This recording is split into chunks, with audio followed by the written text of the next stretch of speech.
naitwa Winifred Wangoi kutoka Kavote TM6. Alemile malega kuku omonde ni malega kata kuuza majani kutolewa kilo moja. Na tumesema wa madirekta wetu hatuna amani.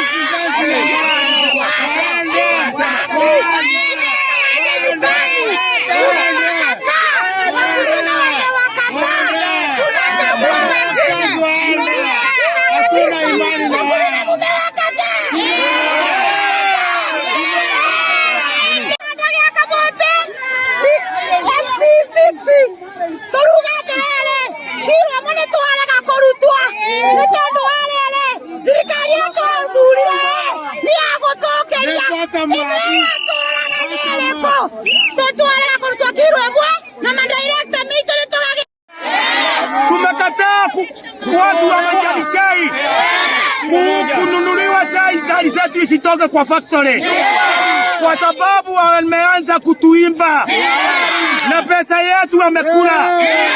Chai kilo moja wakatoa kwa chondo kilo moja, na tumekataa. Sasa wameendelea kununua watu, kuwapatia pesa wakunje wapitishe mshahada. Hata wakulima wamekumbali. Kwa hivyo hiyo maneno tumekataa.